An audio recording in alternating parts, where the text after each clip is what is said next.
Today is Sunday, June 28th, 2026, and today is National Tapioca Day. I've never had particularly strong opinions about tapioca. Fortunately, today's history is much easier to have opinions about. A conspiracy, a peace treaty, and a video game tournament. Welcome to Wait, That's Random, This Day in History. I'm C.L. Burns, voice actor, audiobook narrator, and your reasonably calm guide through humanity's long history of strange decisions.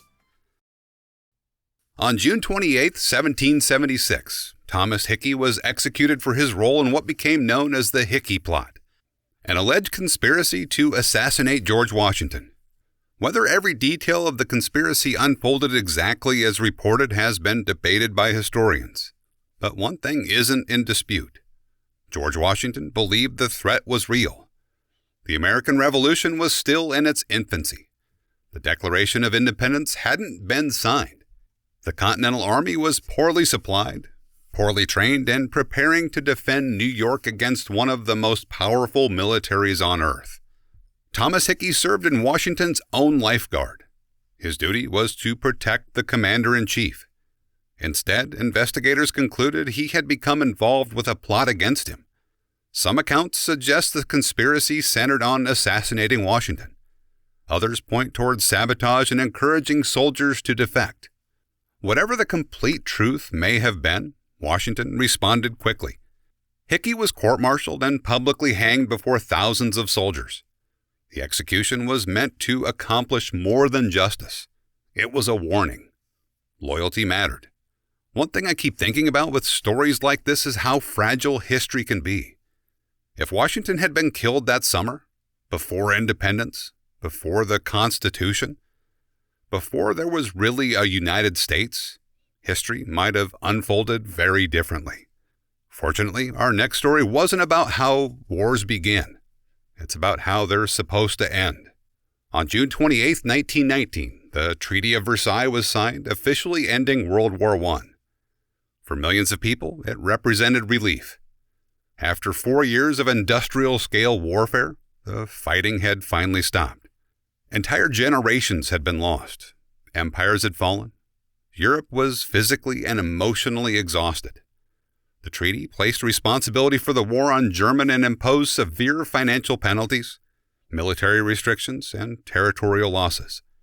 To many of the victorious nations, those terms seemed appropriate. To many Germans, they felt deeply humiliating. That's why Versailles remains one of history's most debated peace agreements. It unquestionably ended one war, but many historians believe it also helped create the conditions that led to another.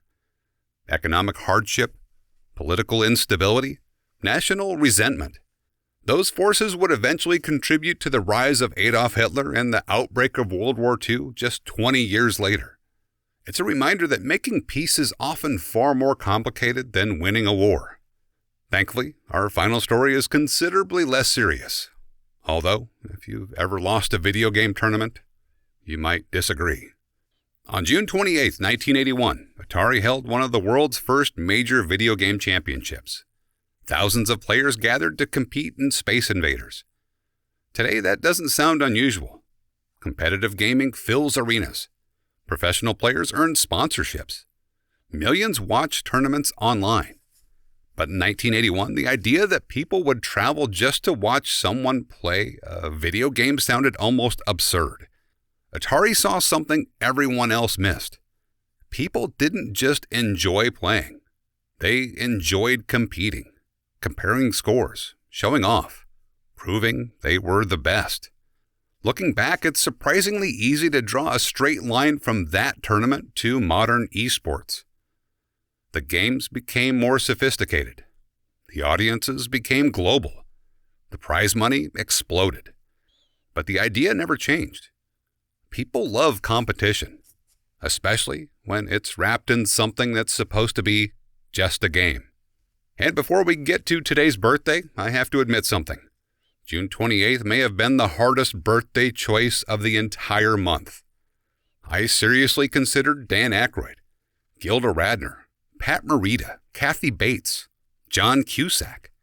Honestly, any one of them could have been today's featured birthday. But in the end, it had to be Mel Brooks. Born on June 28, 1926. That's right, he's 100 years old today. Mel Brooks became one of the greatest comedy filmmakers of all time. He's also one of the few people to achieve what's known as an EGOT.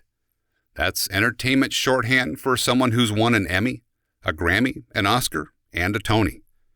Television, music, film, theater. Very few people ever collect all four. But awards aren't why Mel Brooks matters. He understood something much deeper about comedy. Brooks believed that laughter could rob fear of its power. If people could laugh at something, it became just a little less frightening. You can see that philosophy throughout his career. In The Producers, he mocked Adolf Hitler. In Blazing Saddles, he used humor to expose the absurdity of racism and prejudice by making the bigots, not the victims, the butt of the joke. In Young Frankenstein, he celebrated and gently poked fun at classic horror films. And in Spaceballs, he proved that no science fiction phenomenon was too big to parody. He wasn't laughing at serious subjects. He was using laughter to keep them from becoming untouchable. That's a subtle difference.